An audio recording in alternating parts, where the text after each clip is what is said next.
Iglesia Bautista Misionera del Talar le invita a escuchar el siguiente mensaje que edificará su fe.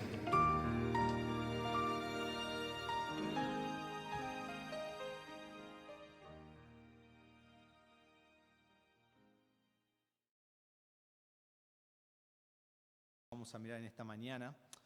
Habían dos amigos que se encontraron un día en la calle y uno parecía desamparado, casi al borde de lágrimas. Su amigo le preguntó: ¿qué te ha hecho el mundo, mi viejo amigo? Y el joven, muy triste, dijo: déjame decirte lo que me pasó. Hace 3 semanas mi tío murió y me dejó $40,000. Es mucho dinero. Pero escuchá, escuchá. Hace 2 semanas un primo que ni siquiera conocí murió y me dejó $85,000. Me parece que has sido muy bendecido, le dijo el otro, ¿no? Dice: no entendés, le interrumpió. La semana pasada falleció mi tía abuela, heredé casi $250,000 de ella. Ahora el amigo del hombre realmente estaba confundido. Entonces le dice: ¿por qué te ves tan triste? Dice: porque esta semana nada. El hombre, pobre, ya pensaba que esto iba a ser algo semanal, ¿no? Y creo que muchas veces nosotros podemos llegar al punto donde recibimos cosas de Dios y después esperamos seguir recibiendo bendiciones que Dios nunca prometió. Y entonces perdemos nuestra gratitud. Es más, quizás este hombre tendría que haber estado triste por los que sí perdió, pero eso no le importó. Nosotros vivimos en un mundo de ingratitud. Y no solo hoy, sino desde el principio. Jesús, ¿recuerdan cuando Él sanó a los 10 leprosos? ¿Qué pasó? 9 se fueron, solo 1 regresó y le dijo gracias. Y Jesús le dice: ¿no fueron 10 los que quedaron limpios? ¿Y los otros 9 dónde están? No hubo ninguno que regresara a dar gloria a Dios excepto este extranjero, un hombre que era samaritano. En 2 Timoteo 3:2 nos dice Pablo, le dice a Timoteo, dice que en los últimos días habrán hombres amadores de sí mismos, soberbios, ingratos. Este es el mundo en el cual nosotros vivimos, un mundo de ingratitud. Pero no debe ser así entre los creyentes, no debe ser así entre los hermanos. Nosotros tenemos mucho por la cual dar gracias. Y todo lo que tenemos debemos dar gracias a Dios. En Santiago nos dice, que toda buena dádiva y todo don perfecto viene de lo alto. Desciende del Padre de las luces, en el cual no hay sombra de variación. Entonces, todo lo que tengo viene de Dios, entonces debo agradecer por Él. Y cuando miramos hoy en Filipenses 1, versículo 3 en adelante, vamos a ver que debemos dar gracias a Dios aún por nuestros hermanos. Todos nuestros hermanos. Y ese es el tema que vamos a ver aquí en la oración de Pablo. No solo dar gracias a Dios y tener una actitud de gratitud hacia Él, pero por los hermanos. Entonces el tema de hoy es: gratitud por los hermanos produce gozo. Tu gratitud por los demás hermanos produce gozo en tu vida. Entonces vamos a ver en primer lugar versículos 3 y 4 que la gratitud por todos los hermanos. Pero antes de mirarlo vamos a leer los versículos 3 al 8. Y quiero que entiendan que toda la oración es de versículo 3 al 11, pero iba a ser muy largo el mensaje, así que vamos a mirar 3 al 8 y la semana que viene 9 al 11. Dice así: doy gracias a mi Dios siempre que me acuerdo de ustedes. Pido siempre con gozo en cada una de mis oraciones por todos ustedes, por su participación en el Evangelio desde el primer día hasta ahora. Estoy convencido precisamente de esto, que el que comenzó en ustedes la buena obra la perfeccionará hasta el día de Cristo Jesús. Es justo que yo sienta esto acerca de todos ustedes, porque lo llevo en el corazón, pues tanto en mis prisiones como en la defensa y confirmación del Evangelio, todos ustedes son participantes conmigo de la gracia. Porque Dios me es testigo de cuánto los añoro a todos con el entrañable amor de Cristo Jesús. Y esto pido en oración, que el amor de ustedes abunde aún más y más en conocimiento verdadero y en todo discernimiento, a fin de que escojan lo mejor para que sean puros e irreprensibles para el día de Cristo, llenos del fruto de justicia que es por medio de Jesucristo para la gloria y alabanza de Dios. Lo primero que vemos en versículos 3 y 4 es la gratitud por todos los hermanos. ¿Sí? Si hay una palabra ahí que debemos enfatizar es todos, por todos los hermanos. Pablo da gracias por todos. Cuando nosotros leemos las cartas de Pablo, vemos que él siempre comienza sus oraciones con una oración. Y es una oración de gratitud. Ahora menos los Gálatas, él comienza y ya entra a decirle lo que les tiene que decir y a corregirlos en lo que estaban haciendo, y no tiene una oración de gratitud. Tampoco hace una oración de gratitud por Tito, aunque creo que tenía mucha gratitud por él. Pero él da gracias por los hermanos. Por ejemplo, en Romanos, da gracias por ellos, aunque ni siquiera los conoce todavía.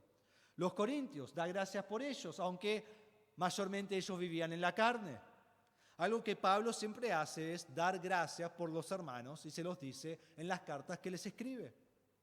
Y aquí estamos en Filipenses, hemos visto la semana pasada que Pablo está en la cárcel, Pablo está sufriendo, hay una posibilidad de que Pablo sea ejecutado, y Pablo comienza a orar y en su oración da gracias a Dios y da gracias por sus hermanos. El verbo aquí, doy gracias, es un verbo presente, que es un verbo continuo, que significa que cada vez que recuerda a los hermanos en oración, su oración es gratitud. Doy gracias a Dios cada vez que me acuerdo de ustedes, cada vez que hace memoria. Ahora, esto no significa que no hubo problemas en la iglesia en Filipos. Pues nosotros quizás podemos ver esta oración y decir, sí, si yo estuviera en la iglesia perfecta, yo también daría gracias por todos mis hermanos. Si yo estuviera en el círculo de iglesia perfectos, daría gracias por todos esos hermanos que he conocido, que conozco y que conoceré. Pero no es así. Bueno, hermanos, quiero que sepan que Filipos tampoco era la iglesia perfecta. Y Pablo sabe que el corazón de estos hermanos muchas veces puede ser pecaminoso.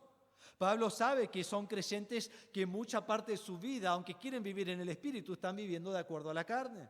Pablo sabe que todos caemos cortos de lo que debemos ser en Cristo. Pero a pesar de eso, Pablo ora por ellos. Y a pesar de eso, Pablo da gracias por ellos. Entonces vemos en estos versículos 3 y 4 que Pablo agradece por todos. No solo por los líderes, no solo por un grupo selecto, sino por cada hermano en Filipos. Ora por todos. Ahora déjenme mostrarles rápidamente en versículo 3 al 11 cómo él hace esto. Él mencionará la palabra ustedes 10 veces, en tan solo 8 versículos. Y 4 de esas veces él usa la palabra todos para referirse a todos ustedes. Ahora en español no siempre se traduce ustedes, sino que a veces se traduce los, o lo, o les, pero yo les voy a decir cuando ese es el caso, y quiero que piensen que sepan que también se puede traducir ustedes. Entonces en versículo 3, él dice, siempre que me acuerdo de ustedes. Versículo 4 dice, siempre mis oraciones por todos ustedes. Versículo 5 dice, por su participación, o se puede traducir la participación de ustedes en el Evangelio. En versículo 6 dice, el que comenzó en ustedes la buena obra. En versículo 7 dice, es justo que yo sienta esto acerca de todos ustedes. Versículo 7 después dice, los llevo en el corazón, o llevo en el corazón a ustedes. Versículo 7 también dice, todos ustedes son participantes conmigo de la gracia. Versículo 8 dice, los añoro a todos. También podría ser traducido, añoro a todos ustedes. Versículo 9, el amor de ustedes abunde. Versículo 10 dice, escojan lo mejor. Y en el griego tiene la palabra ustedes. Ustedes escojan lo mejor. Hermanos, ¿ven un patrón en la oración de Pablo? ¿Por quién ora? Por ustedes. ¿Por quién ora? Por todos ustedes. ¿A quién ama? A todos ustedes. ¿Por quién tiene gozo? Por todos ustedes. Debemos entender este patrón que hay aquí. Entonces, incluye a los más difíciles de manejar. Incluye a los hermanos allí que quizás causen problemas. Incluye a los que sean difíciles de conllevar. Incluye a los que se la pasan siempre deprimidos. A los que tienen 1000 problemas. A los que no andan con el Señor como deben andar. Incluye quizás a los que no le respetan. Desde lo más profundo de su corazón ante Dios, Él dice: doy gracias por todos ustedes. ¿Por qué? Porque tenemos una fe en común, porque somos participantes del Evangelio, porque somos participantes en la gracia de Dios, dice en versículo 7. Entonces Pablo no da gracia por uno, no da gracia por muchos, no da gracia por la mayoría, da gracias por todos.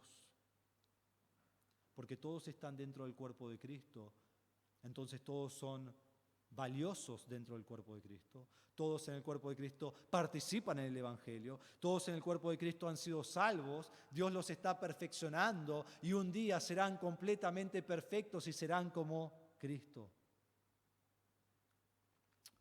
Entonces dice aquí que Él da gracias por todos y luego dice más abajo que Él los añora a todos, los ama a todos con amor entrañable. Yo no sé para vos, pero para mí al estudiar este pasaje y leer esto vez tras vez, tras vez, tras vez, y empezar a ver esos todos que saltaban de la hoja y ustedes, no sé para vos, pero ¿no impacta? ¿No impacta ver su gratitud y su amor por todos los santos? ¿No te impacta? Debe impactarte de manera grande. ¿Es así con vos? ¿Amás a todos? ¿Orás por todos? ¿Tenés confianza en todos? ¿Hablás bien de todos? ¿Añorás a todos? ¿Orás dando gracias por todos? ¿Vas ante Dios en oración y decís: Señor, te agradezco por absolutamente cada hermano de la iglesia en el Talar? Sin una nota de pie que dice: pero este te lo podés llevar. Vas a Dios en oración y decís: Padre, te doy gracias por cada hermano que conozco en toda iglesia. Quizás de donde vine antes, quizás otras iglesias con las que tengo relación con los hermanos. Y pensás en todos y das gracias por todos. Este versículo es fácil de entender, pero es difícil de aplicar. ¿Hay algún hermano o hermana por la cual no das gracias? ¿Hay algún hermano que decís: sería mejor si va a tal y tal iglesia? ¿Por qué no agradeces por ellos? Quizá viniste a esta iglesia de otra iglesia porque no soportabas a los hermanos. Bueno, lo que va a pasar aquí es que tampoco los vas a soportar, porque es un problema mío en el corazón. ¿Por qué no agradeces por ellos? ¿Por qué no tenés gratitud por estos hermanos? Esta es la actitud de Pablo. Es una actitud de gratitud. Y esa actitud viene de un corazón lleno de Dios, de la mente de Cristo, de la palabra de nuestro Padre. Entonces vemos allí en versículo 3 que da gracias. Y después en versículo 4 dice: pido siempre con gozo en cada una de mis oraciones por todos ustedes. Absolutamente cada vez que Pablo recuerda a los hermanos, trae gozo a su mente, trae gozo a su corazón, trae gozo a sus pensamientos. Ahora, antes de seguir con esto, quiero que pensemos en cuál es la oración de Pablo, porque esto es muy importante. Y quiero que me escuchen bien, porque si no me van a malentender y no quiero que me malentiendan. A Pablo le importa lo físico, y le importan las necesidades físicas, y hay veces donde se ora por esas cosas. Pero las oraciones de Pablo son primordialmente espirituales. ¿Qué es lo que domina la oración de Pablo? No dejen que se lo digan. Miremos los versículos. Versículo 5, por su participación en el Evangelio. Versículo 6, por su confianza en que Dios completará su obra de salvación. Versículo 7, por su participación en su ministerio y en la gracia de Dios. Versículo 8, su deseo por ellos es en el amor de Cristo. Versículo 9, su deseo es que su amor abunde en toda verdad. Versículo 10, que su amor que abunda en verdad los lleve a ser puros e irreprensibles. Versículo 11, que sean llenos del fruto de justicia. Versículo 12, que todo esto sea para la gloria y para la alabanza de Dios. Hermanos, ¿cómo impacta eso en mi propia oración? No fui seleccionando lo que quise, fuimos versículo por versículo y vimos que cada uno de sus pedidos tiene dos cosas. Primero, es por lo espiritual y segundo, es por los demás. Es por los demás. Ahora, esto no significa que no puedo pedir por algo físico. Jesús mismo dijo en Mateo 6:11 que cuando oramos, digamos, danos hoy el pan de cada día. Esto no significa que no puedo orar por mí mismo. Jesús mismo dijo en la misma oración que debemos decir, Padre, perdónanos nuestras deudas, y debemos pedir a Dios que no nos meta en tentación. Entonces vemos pedidos físicos, vemos pedidos por nosotros mismos, pero a lo que voy es que cuando Pablo ora aquí, es por los demás, y es por lo espiritual, y esto lo llena de gozo. No lo llena de gozo saber que otros oraron por él, aunque eso también lo debe llenar de gozo. No lo llena de gozo que él pase 2 horas en oración orando por sí mismo. Lo llena de gozo orar por las necesidades espirituales de los demás. Esta es la clase de oración que produce gozo en mi propia vida. Orar por otros produce gozo en mi propia vida. Orar por la salvación de los inconversos produce gozo. Orar por el ministerio de mis hermanos produce gozo. Orar por el crecimiento espiritual de otros produce gozo. Orar por la gracia de Dios sobre aún mis enemigos produce gozo. Una manera de medir mi propia madurez espiritual es por ver cuánto tiempo paso regocijándome por mis hermanos y pidiendo por sus necesidades espirituales. No solo orando por mí, sino orando por ellos. ¿Vos tenés gozo al interceder por todos tus hermanos? ¿Vos buscás interceder por ellos, dando gracias por ellos, produciendo gozo en tu vida? Entonces vemos aquí que la oración por todos está enfocada en el progreso de los hermanos, en el crecimiento de los hermanos, y a cambio esto produce gozo en la misma vida de Pablo. Ahora, todo esto lo miramos y lo leemos y lo pensamos en contraste a la situación o con el trasfondo de la situación que Pablo está pasando. Pablo no está en la playa pidiendo que alguien le sirva bebidas y algo rico y no. Él está sufriendo. Él está próximo a la muerte. Pero la oración por los demás produce gozo. Hermanos, orar por los demás cambiará tu relación con el Señor. Orar por los demás cambiará los detalles de tu vida y la dirección en tu vida. Orar por los demás cambiará tu relación con los demás. Si alguien te hace mal, en vez de enojarte y amargarte, ir a Dios en oración y decir por qué Él es como es y por qué no puede ser más como yo, y crear odio en tu corazón, da gracias por esas personas. Ten gratitud por ellos y orá por ellos. Y puedo decirte que yo creo que el 90% de las divisiones que se encuentran dentro de la iglesia desaparecen, porque en vez de enojarme con mi hermano, doy gracias por él.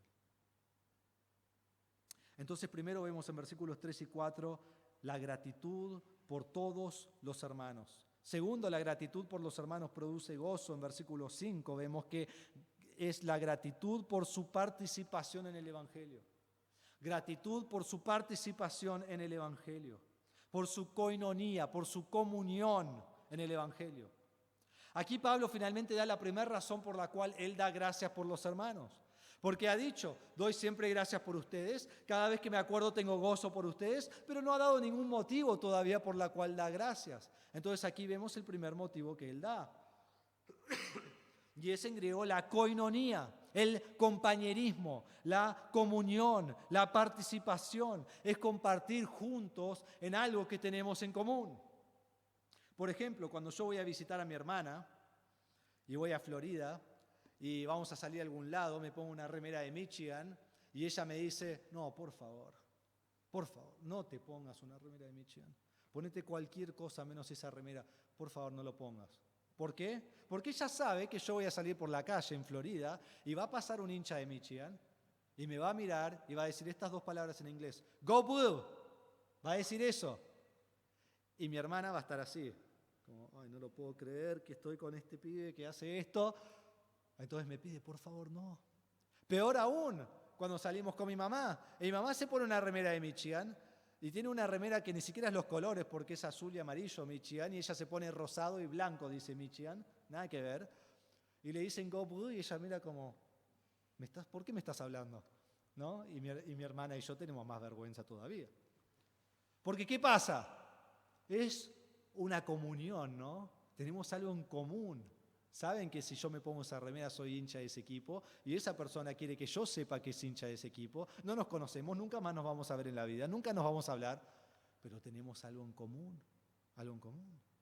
Aquí en Argentina tenemos muchas cosas en común, ¿no? Los que cuando juega Boca River, ya tenemos la mitad de la iglesia, ¿no? Y quizás división en la iglesia sobre Boca y River. Juega Argentina y ya, todos tenemos esto en común. No nos queremos, pero salimos a saltar y a celebrar con personas que no sabemos ni quiénes son, pero tenemos algo en común. Si estamos con alguien hablando y saca el mate, ya está, ahí tenemos algo en común y todos comienzan a tomar mate. Menos en pandemia, ¿no? Tenemos que tener más cuidado, pero el argentino saca el mate y tiene algo en común. Y si vas a otro país y sacas un mate, vas a traer a argentinos y quizás también uruguayos. Porque toma mate. Tenemos cosas en común. También tenemos algo en común que es muy lindo, que es el asado. El asado es muy argentino y es muy rico. Y yo lo tengo en común, así que cuando hagas un asado no dudes en llamarme, ¿sí? Lo tenemos en común, nos gusta. Pero aquí vemos algo mucho más grande. Dice su participación o su comunión o su compañerismo en el Evangelio. Esto no es cualquier comunión. Esto no es un club. Esto no es una sociedad. Esto no es una juntada entre amigos. Esto no es algo creado por los hombres. Esto es una comunión en el Evangelio, en las buenas nuevas, en la salvación en Cristo, que es soberanamente efectuado por Dios, el Padre, el Hijo y el Espíritu Santo. Sin la elección de Dios antes de la fundación del mundo no tenemos esta comunión. Sin Cristo que vino a morir en la cruz y yo siendo bautizado en el cuerpo de Cristo no tengo esta comunión. Sin el Espíritu Santo morando dentro mío y morando dentro tuyo no tenemos esta comunión. Esta comunión viene de Dios y es una comunión que es una fuente de gozo para el creyente. Es en el cuerpo de Cristo que tenemos esta comunión, que nos da fuerza, que nos da ánimo, que nos da sustento, que nos da consuelo, que nos da ayuda en toda nuestra vida cristiana. Y viene por la comunión en Cristo con los unos con los otros. Y Pablo da gracias por eso, dice, esto me llena de gozo, su comunión en el Evangelio, y dice después, desde el primer día hasta ahora. Su participación fue firme, su participación fue constante, su participación perseveró desde el día que fueron salvos. ¿Recuerdan Lidia y el carcelero y quién sabe quién más en ese tiempo? Todo a lo largo de estos 10, 11, 12 años hasta que Pablo le escribe esta carta. Han perseverado. Así debe ser la participación en el Evangelio. Desde el día que soy salvo hasta el día que muero o el Señor viene a buscarme. Hermanos, nunca la vida cristiana debe ser, yo antes hacía tal cosa. Pastor, no sabes de la iglesia que vine todo lo que hacía. Aún si querían hacer algo me tenían que llamar a mí porque estaba a cargo de todos los ministerios que existían. Y hoy, hoy me tomo unas vacaciones. Eso no existe acá. Tampoco existe la persona que dice, en el futuro no sabes todo lo que voy a hacer. Para cuando yo muera, el talar va a ser creyente. Todo el talar, no va a haber nadie que no sea salvo. Voy a ganar a todos. ¿Y hoy? Hoy me estoy preparando en mi casa, mirando la tele o haciendo lo que sea. Mirando el noticiero para ver cómo es la gente, para saber cómo alcanzarlos. ¿Qué estás haciendo ahora? Hoy. ¿Cómo participás ahora en el Evangelio? Aquí tenemos creyentes que sirvieron con Pablo. Ellos trabajaron en la obra del ministerio, adoraron y oraron junto a Pablo, proclamaron el Evangelio con Pablo, sufrieron por el Evangelio como Pablo, dieron de sus recursos financieros a Pablo, sus vidas, desde que fueron salvos hasta aquí que Pablo les escribe y seguramente continuó. Fue una participación con Pablo en el Evangelio. ¡Qué testimonio! ¡Qué hermoso! Entonces, cuando miramos versículo 5, me pregunto a mí mismo y te pregunto a vos, ¿das tu vida por el Evangelio? ¿Cómo participás vos en la obra de Cristo? Y no importa cuál es tu ministerio, porque ningún ministerio es mejor que ningún otro. Son distintos ministerios que Dios nos ha dado, pero ¿lo haces? ¿Y lo haces con excelencia? Porque eso es lo que Dios quiere. No le importa el ministerio, le importa cómo lo haces y que lo estás haciendo. Participar en la obra, en el Evangelio, produce gozo. Así que hasta ahora hemos reflexionado en nuestro corazón y vos estás pensando, pastor, yo no tengo gozo en mi corazón. Bueno, ¿orás por los demás? ¿Estás participando en el Evangelio? Porque al no hacerlo, eso quita tu gozo. Tercero, gratitud. Vemos la gratitud por la obra de Dios en sus vidas. Pablo tiene gratitud por la obra de Dios en la vida de los filipenses. Lo vamos a ver aquí en versículo 6.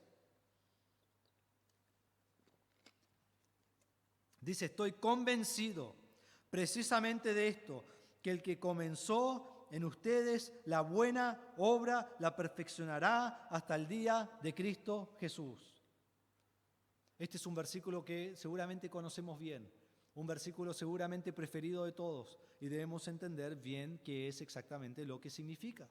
Primero que nada vemos que está conectado directamente con versículos 5 y 6, o sea, 6 está conectado con el 5. En el versículo 5 da la razón de su gratitud por ellos, pero en versículo 6 da la razón máxima de por qué ellos tienen la participación en el Evangelio. Entonces, los versículos no pueden ser divididos. Pablo dice en versículo 5 que su perseverancia en la participación del Evangelio, versículo 6, lo persuade o le da confianza de saber que ellos son objetos de la obra divina de Dios. Así es la vida cristiana. Dios hace toda la obra de salvación y lleva al creyente de principio a fin, mientras tanto el creyente está perseverando en su vida cristiana ante Dios. Porque algunos miran este versículo y dicen, mira, Dios comienza la obra, Dios termina la obra y mientras tanto yo no hago nada. Dios, hace tu obra. No es como el chiquito que fue a la escuela, que estaba creo en Facebook o YouTube, lo mostraron un chinito, y va a la escuela y no estudió para el examen, entonces ¿qué hace? Abre el libro y hace así. ¿No? Tratando de llenar su mente. Él no quería estudiar. El pobre chico se sacó un 0, es obvio. Pero a veces vivimos la vida cristiana así, ¿no? No, yo no me voy a forzar a leer la Biblia, no me voy a forzar a orar, no me voy a esforzar en el ministerio, ninguna de esas cosas. Dios, hace tu obra. No funciona así. Dios hace su obra y nuestra vida cristiana depende de Él, pero se hace mientras yo estoy perseverando en la palabra. Entonces Pablo dice aquí, estoy persuadido, estoy convencido, estoy confiado. No solo es que tiene alguna esperanza de ellos, sino es una confianza absoluta de la promesa de Dios. Confianza en que Dios hace la obra de salvación y como la ha comenzado, la terminará. Entonces, vemos aquí esta frase de que el que comenzó en ustedes la buena obra, la perfeccionará hasta el día de Cristo Jesús. ¿Quién hizo la obra de salvación? ¿Dónde comienza la obra de salvación? Y es una pregunta muy importante, muy importante. ¿Es el hombre que busca a Dios? ¿O es Dios que busca al hombre? ¿Dónde empieza? ¿Es el hombre que es bueno en busca de su salvación? Y entonces Dios mira y dice, este es bueno, vino a mí, le abro la puerta, lo dejo pasar. ¿Vos buscaste a Dios? He escuchado eso muchísimas veces. Romanos 3, 10, 11 y 12 dice que no hay bueno ni aun uno, no hay quien entienda, no hay quien busque a Dios, no hay justo ni aun uno. ¿Hay una excepción ahí? Ninguna excepción. Nadie busca a Dios. Ninguna persona inicia el proceso de la salvación. Es más, nosotros resistimos a Dios. Estamos en contra de Dios. Y Dios tiene que venir y bajar esa barrera y traernos hacia Él mismo. Porque solos nunca llegaríamos. Porque aborrecíamos a Dios. Y si pensás que en algún momento, hubo un momento antes de tu salvación que vos lo buscaste, en realidad fue Dios moviéndote a vos, a sí mismo. Porque Él es el que te trae. Entonces Dios viene a vos. Dios te abre los ojos. Dios alumbra tu corazón. Dios te da la fe para creer. Y Dios te trae a sí mismo. Hermano, hermana, amigo, la salvación es 100% una obra de Dios. Uno es salvo solamente y enteramente porque Dios lo ha determinado. Dices, pero yo tuve que creer para ser salvo. Bueno, ya vamos a hablar de eso. Pero Dios hace la obra de principio a fin. Entonces miremos algunos pasajes para que nos ayude a cimentar este principio. Él comienza la obra, es lo que dice acá, ¿no? Dice, el que comenzó en ustedes la buena obra. Bueno, escuchen con atención Efesios 1:4. Porque Dios nos escogió en Cristo antes de la fundación del mundo para que fuéramos santos y sin mancha delante de Él. ¿Quién lo comenzó? Dios. ¿Cuándo? Antes de que nosotros existiéramos. Antes que el mundo estuviera, Él determinó quién iba a ser salvo.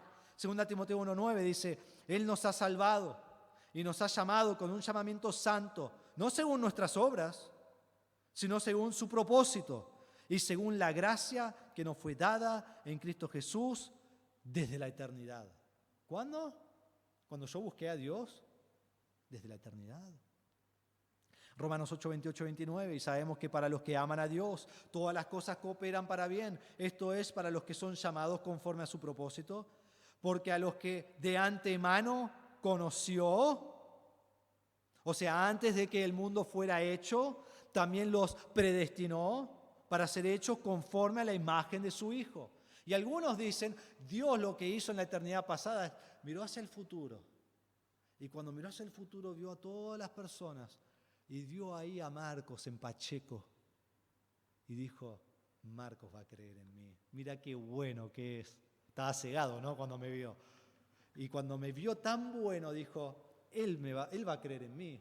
Entonces lo elijo. Pero es una gran teoría de la palabra conoció. No. Dios, desde antes de la fundación del mundo, dijo, yo determino a quién elijo y lo elijo basado en mi propia gracia. Porque si fuera por la bondad de los hombres, nadie va al cielo. Todos vamos al infierno. Entonces Dios escoge para salvación. Y solo creen, escuchen esto, solo creen los que son ordenados de antemano para creer. Sí, ¿qué pasaje? Déjame darte varios. Juan 6:44, Jesús mismo dice, nadie puede venir a mí si no lo trae el Padre que me envió. ¿Quién viene a Dios? Los que Dios trae. ¿Quién cree en Cristo? Los que Dios trae. Hechos 13:48 dice, oyendo esto los gentiles se regocijaban y glorificaban la palabra del Señor y creyeron, escuchen, creyeron cuántos estaban ordenados a vida eterna. ¿Quién creyó? Bueno, el que se arrepintió. ¿Y quién se arrepintió? ¿Quién puso su fe en Cristo? El que estaba ordenado para vida eterna. Filipenses 1:29, que lo vamos a ver en varias semanas, dice, porque a ustedes se les ha concedido, por amor de Cristo, no solo a creer en Él, sino también a sufrir por Él. Se te concedió creer en Dios. Juan 1:12 y 13 dice, pero a todos los que lo recibieron les dio el derecho de llegar a ser hijos de Dios, es decir, a los que creen en su nombre. ¿Quién es salvo? Todo aquel que cree en su nombre. Ahora escuchen esto, que no nacieron de sangre, ni de la voluntad de la carne, ni de la voluntad del hombre, sino de Dios. ¿Por qué crees? Porque Dios en su voluntad lo ha determinado. Entonces esta salvación es comenzada con Dios escogiendo, y todos los que Dios escoge y han sido ordenados a vida eterna creen Y vemos que esta salvación es por fe en Cristo. Juan 17:3 dice, y esta es la vida eterna, que te conozcan a ti, el único Dios verdadero, y a Jesucristo a quien has enviado. Y Efesios nos dice que esta fe para creer viene de Dios mismo. Entonces uno dice, yo soy salvo porque yo creí. Bueno, da un paso atrás y date cuenta que Dios te dio la fe para creer. La obra de la salvación es toda de Dios. Toda. Ni 1% es mío, ni 1% es tuyo. Y esa es una gran verdad en este versículo, pero creo que la verdad más grande es la que viene. Esto es algo pasado, pero lo que me hace entender el pasado es que lo que viene en el futuro está tan seguro, es tan certero como lo que ya ha pasado. Y miren lo que dice Pablo, la perfeccionará hasta el día de Cristo Jesús. Él comienza la obra, Él completa la obra. Él completa la obra. No hay posibilidad de fallar. Lo que ha comenzado lo termina. Leí Romanos 8, 28, 29, que era el propósito que seamos como Cristo. Miren el versículo 30 o escuchen, dice, a los que predestinó, que fue antes de la fundación del mundo, a estos también llamó, a los que llamó, a estos justificó, que es lo que somos, justificados cuando creemos en Cristo, y a los que justificó, también los glorificó. ¿Cuándo soy glorificado? ¿Vos ya sos glorificado? No, es futuro. Y Pablo lo dice como que ya pasó, porque ser glorificado es tan seguro como ser predestinado. En Juan 10, 27 dice, Jesús dice, mis ovejas oyen mi voz, yo las conozco y me siguen, yo les doy vida eterna y jamás perecerán, y nadie las puede arrebatar de mi mano. Mi Padre que me las dio es mayor que todos, y nadie las puede arrebatar de la mano del Padre. Juan 6, 40 y 44. Dice, porque esta es la voluntad de mi Padre, que todo aquel que ve al Hijo y cree en Él tenga vida eterna, y yo mismo lo resucitaré en el día final. Nadie puede venir a mí si no lo trae el Padre que me envió, y yo lo resucitaré en el día final. Hermanos, lo que Dios comienza, Dios termina. Y solo para darles este punto adicional, no me voy a meter en esto porque no es el punto aquí, pero también en esto vemos el principio de que nadie puede perder su salvación. ¿Vieron esto último? Todo el que cree en mí jamás perecerá. Todo el que cree en mí lo resucitaré en el día final. La salvación no se puede perder. No se puede perder. Y podría entrar en eso, hay muchos pasajes, hemos hablado en otro tiempo y lo haremos en el futuro, pero aquí quiero que nos enfoquemos en lo que el versículo quiere que entendamos, que lo que Dios comienza, Dios lo termina. Pero después hay algo en el medio muy importante también. ¿Qué es lo que Él comienza? La buena obra, y es lo que Él está perfeccionando.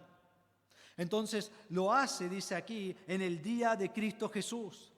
Llega un día donde todos los creyentes seremos glorificados. Cristo va a venir y Cristo nos va a llevar con Él y vamos a ser transformados, vamos a ser glorificados.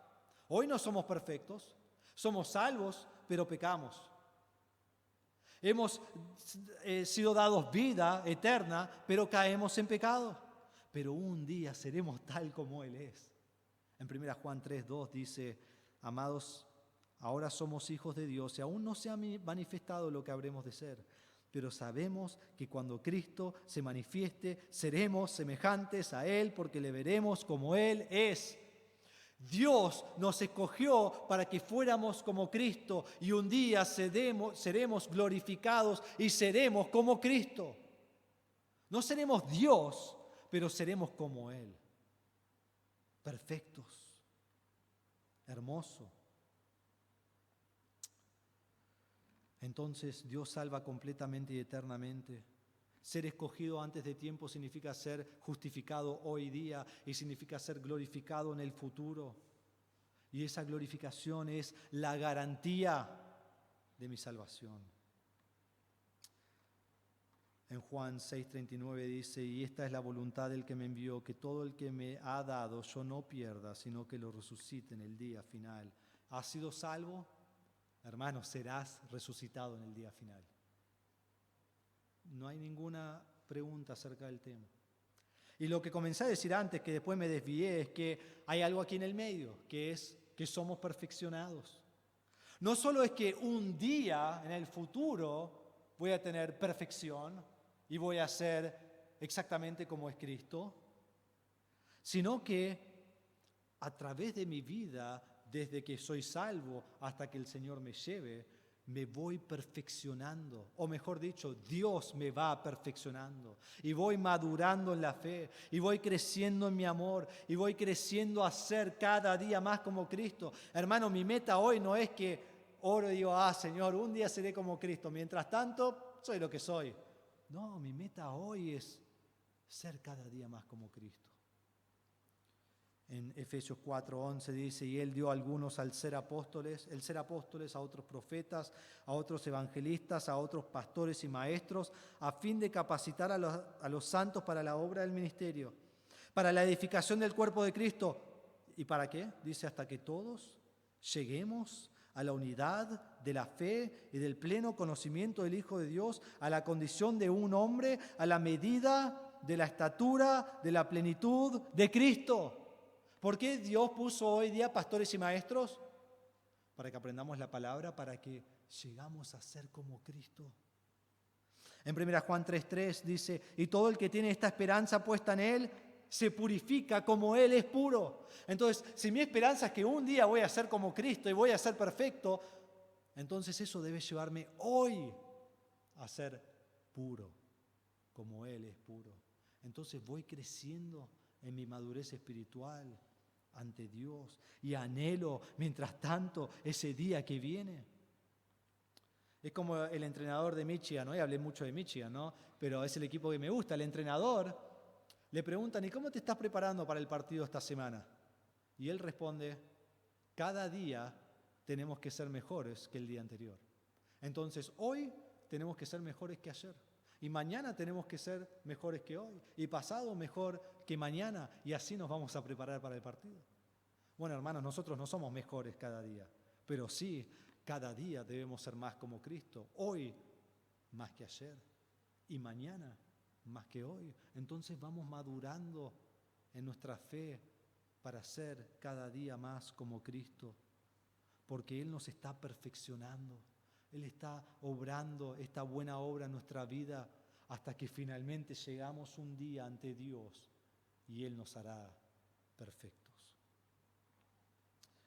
Hermanos, esto produce gozo en nuestra vida, poder pensar y reflexionar en la obra de Cristo. Entonces, cuando hay problemas en mi vida, cuando hay distintas cosas en mi vida que me tiran hacia abajo y creo que pierdo mi gozo, recordá, Dios te ha predestinado desde antes de la fundación del mundo. Dios te glorificará y hoy te está perfeccionando para ser cada día más como Cristo. Si eso no produce gozo en tu vida, no hay nada que va a producir gozo en tu vida. Y si eso no produce gozo en tu vida, quizás no sos un hijo de Dios. ¿Vos tenés este gozo pensando en lo que Dios ya ha hecho por ti en Cristo? Mirando hacia adelante lo que Dios va a hacer por ti. Entonces, ¿cómo se refleja hoy en tu vida? ¿Cómo se refleja? ¿Cómo es Cristo reflejado en tu vida? La razón que somos cristianos es porque somos pequeños Cristos. Fue un término en el primer siglo, un término de algo malo en contra de ellos, como que eran malas personas que seguían a este hombre Cristo y se burlaban de ellos. ¿Somos cristianos? Debemos reflejar al Señor Jesucristo. ¿Tu vida refleja a Cristo? Hermanos, gratitud por los hermanos produce gozo. Gratitud por todos los hermanos, gratitud por su participación en el Evangelio, gratitud por la obra de Dios en sus vidas y cuarto y último, gratitud demostrada en amor entrañable. Gratitud demostrado en amor entrañable. Lo vemos en versículos 7 y 8. Versículo 7 dice, es justo que yo sienta esto acerca de todos ustedes, porque los llevo en el corazón, los tengo en el corazón, pues tanto en mis prisiones como en la defensa y confirmación del Evangelio, todos ustedes son participantes conmigo de la gracia. Pablo piensa muy altamente de los filipenses. Y usa aquí una palabra que es la palabra en griego phroneo, que en esta traducción se traduce siento. puede ser pienso, tengo esta mente. Y es muy interesante, esta palabra Pablo la usa 23 veces en el libro, en todos sus escritos, y de las 23 veces, 10 veces en Filipenses. O sea, casi la mitad de sus usos están en Filipenses, así que es una palabra clave. Y este no es un ejercicio mental de algo que está pensando, o no es una reacción emocional, ay, de repente siento todo esto por ustedes, qué increíble. Es el pensamiento profundo que lleva a una convicción y una conducta específica. Pablo le dice, esto es justo, esto es recto que yo piense esto de ustedes. Es recto que yo tenga gratitud por ustedes. Es recto que yo tenga gozo por ustedes. Es recto que tenga confianza por ustedes. Y todo esto es recto por todo lo que Cristo está haciendo en sus vidas. Y todo esto lo lleva, versículo 7, a decir que los tiene en el corazón. Ahora, hay que entender esto, ¿no? Porque nosotros decimos, ay, te llevo en el corazón. No, qué lindo, sí, mañana me hiciste algo malo y te saqué del corazón y te tiré a la basura. Pero no es así con Pablo. Esto no es algo emocional. El corazón incluía la mente de la persona, la actitud de la persona. El corazón se refiere a lo más profundo del ser de la persona. Yo los amo, los llevo en el corazón y nada puede cambiar eso. Eso es lo que Pablo está diciendo. Y llega a ser algo emocional, pero está cimentado, fundado en algo que está bien profundo en su corazón. ¿Por qué los tiene en el corazón? Dice ahí, pues tanto en mis prisiones como en la defensa y confirmación del Evangelio estaban conmigo. Ellos participan en sus prisiones. Aun cuando fue peligroso asociarse con Pablo, se asociaron con él. ¿Recuerdan a Lidia? Abrió su casa a ellos. ¿Recuerdan el carcelero? Él abre su casa a ellos. Era peligroso. Y se asocian con él. Ahora está en la cárcel. Y han mandado a Epafrodito a darle un regalo y a ser de bendición para él, mientras está en una cárcel domiciliaria. Es peligroso, pero ellos participan con él. Dice que participan en la defensa y confirmación del Evangelio. Alude al comienzo del encarcelamiento de Pablo allí en Roma, donde Pablo defendió el Evangelio y donde la respuesta fue positiva, porque vamos a ver personas que han sido salvas por su defensa del Evangelio. Y luego él dice, son participantes conmigo de la gracia. Esta palabra participantes es koinonía, la misma palabra que vimos en versículo 5, por su participación. Ellos tienen esto en común con él, una comunión con él. Son participantes ¿de qué? De la gracia de Cristo. Todos, hermanos, tenemos la misma gracia de Dios en nuestras vidas. Entonces, yo no soy ni mejor que otro hermano, ni peor que otro hermano. Soy igual porque Dios me ha dado de la misma gracia. Entonces el que tiene mucho talento o poco talento es igual. El que es súper inteligente o no tan inteligente es igual. El que tiene ciertos dones y otro tiene otros dones, ninguno es inferior, son iguales. Porque participamos en la misma gracia. Entonces no somos ni mejores ni peores que otros. Entonces nunca pienses que sos mejor que otro hermano y nunca pienses que sos inferior a otro hermano. Todos somos, y aquí me gusta la palabra porque es coparticipantes, porque es sun koinonía, y sun es juntos. Entonces, juntos, coparticipantes de la gracia en Cristo. Versículo 8 dice, porque Dios me es testigo de cuánto los añoro a todos con el entrañable amor de Cristo Jesús. Pablo ama a los hermanos con amor entrañable. Miren lo que dice, porque Dios me es testigo. No son palabras así nomás. Me dice, cuánto te amo a vos, y después no lo ama. Dice, Dios me es testigo de cuánto yo los amo. Ahora aquí en algunas traducciones, si tenés la Reina Valera, dice amor 2 veces, aquí dice amor 1 vez. La palabra amor no está en el griego, ¿sí? En ningún momento, pero sí nos lleva a entender ese principio. Ese es el principio que Pablo está demostrando. Primero dice, porque Dios me es testigo de cuánto los añoro. Es un amor de compasión, es un amor sin egoísmo, es un amor que viene desde sus entrañas. por todos, sin excepción. Y dice ahí junto con eso, con el entrañable amor. Y esta es la palabra que nos lleva a entrañas, en realidad dice ahí en el griego, y con las entrañas de Cristo. Pero es un poco extraño. Entonces nos ayuda a entenderlo, dice, en el entrañable amor de Cristo, que es exactamente de lo que está hablando. Entonces, ¿a qué me lleva a entender esto? Me lleva a entender esto. No es suficiente tolerar a mis hermanos. No es suficiente. Dios no me ha llamado a tolerar a mis hermanos. Dios me ha llamado a amarlos. Bueno, pastor, ¿cuáles? Bueno, miremos acá. Dios me es testigo de cuánto los añoro a todos. A todos. Hermanos, seamos sinceros con nosotros mismos. ¿Cuánto nos cuesta amar a todos? ¿Cuánto nos cuesta amar a todos? La mayoría sí, podemos amarlos. Algunos, ahí cuesta, pero hay algunos que, ¿cómo puedo amar a esta persona? Sé sincero en tu corazón. Dios nos ha llamado a amar a todos, dar gracias por todos, tener gozo en nuestra mente cuando pensamos en todos en las oraciones. Y si yo no puedo hacer eso, es verdad, no podés hacer eso. No podés hacer eso. En tu fuerza no lo podés hacer. Y si hoy decís, no puedo hacer eso, es porque no estás dependiendo de Dios. Porque el amor por todos y el amor por Dios es un fruto del Espíritu. Entonces, cuando yo estoy creciendo en el Espíritu, cuando yo estoy andando en el Espíritu y mi vida va creciendo a ser cada día más como Cristo, es ahí cuando yo estoy amando a los hermanos. Y si no los amo, el problema no es superficial, es muy profundo. Es porque no amo a Dios. Ahora, no significa que siempre voy a amar a todos perfectamente. Debo seguir creciendo, debo seguir pidiendo a Dios que me ayude. Y todos tenemos ciertos hermanos que decimos, ¿cómo me cuesta? Que Dios me ayude.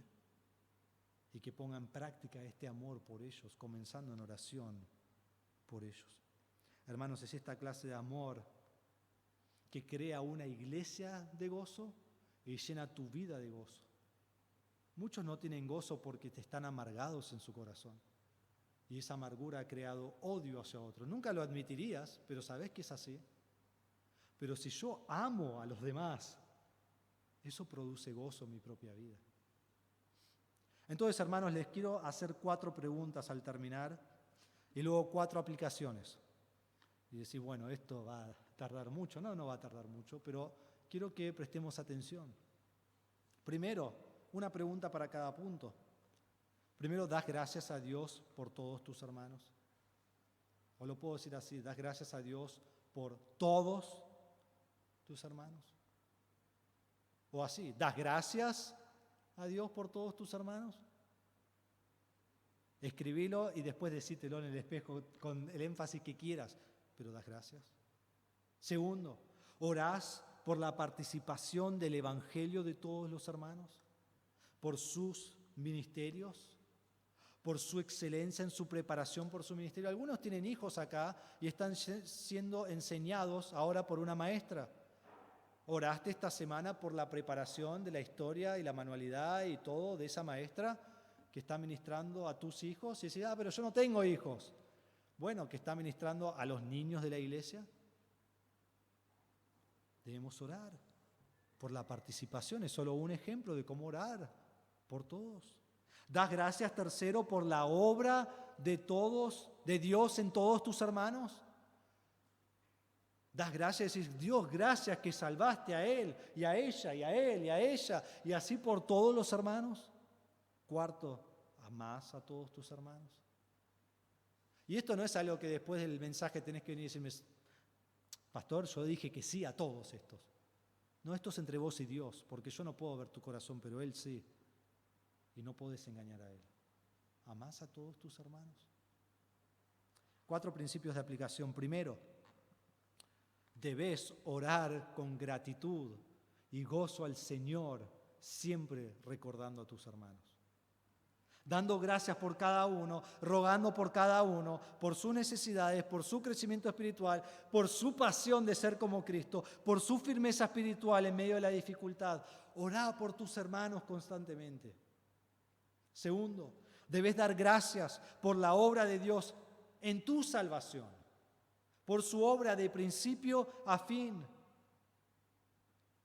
Y al dar gracias por esta obra, debe manifestarse en tu vida cada día, que cada día sea más como Cristo que el día anterior. Tercero, aprovechá de las oportunidades de participar en el Evangelio.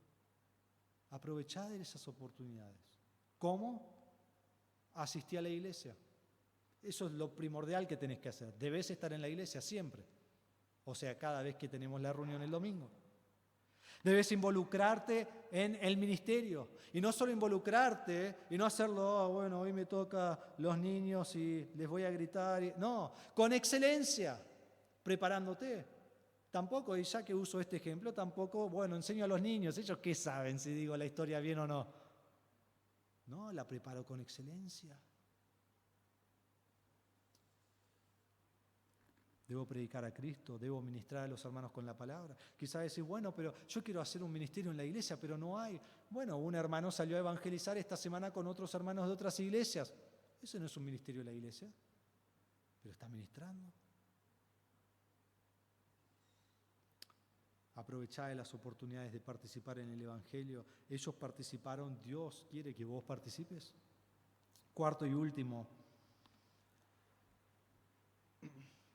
amá a los hermanos, a todos los hermanos, desde lo más profundo de tu ser, como Cristo te ha amado a vos. Si a vos te cuesta amar a otros hermanos, entonces poné tu mirada en Cristo y pensá cómo le podría costar a Cristo amarte a vos. Y Él te ha amado.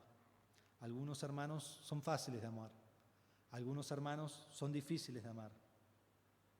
Pero una vida guiada por Cristo ama a todos los hermanos con amor entrañable. Esta es la oración de Pablo. ¿Qué oración? ¿Vos querés tener gozo? Yo pensé que el gozo se encontraba por otro lado. Bueno, estabas incorrecto. Esta es una oración que produce gozo en la vida de Pablo y producirá gozo en tu vida. ¿Vos querés tener gozo en tu vida? Orá a Dios por todos los hermanos, dando gracias a todos, orando por su participación en el Evangelio. Y vamos a ver cómo termina esta oración la semana que viene, para la gloria y alabanza de Dios. Oremos. Padre nuestro, te damos gracias por tu palabra en esta mañana. Padre, te pido que este pasaje penetre en nuestro corazón, que el Espíritu Santo obre en nuestra vida, que nos dé convicción. Padre, a veces al leer estos pasajes en las cartas, las epístolas, vemos una oración, decimos, qué bueno, sacamos 2 o 3 principios y seguimos de largo. Pero si realmente vivimos de acuerdo a esta oración, orando así y poniendo en práctica lo que está en la oración, esto transformará nuestra mente. Esto renovará nuestra mente. Esto renovará nuestro corazón. Esto nos llevará a cada día a ser más como Cristo, tan solo poniendo estos versículos en práctica. Padre, te pido que esta oración sea nuestra oración. Y no por el egoísmo solo de querer tener gozo, sino que esta clase de oración arraigada a ti, cimentada en ti, amándote a ti, lo que hace es, como el fruto del Espíritu, produce gozo. No porque busqué el gozo, pero porque buscamos a Dios y amamos a Dios y amamos a los hermanos, y eso produce gozo en nuestras propias vidas.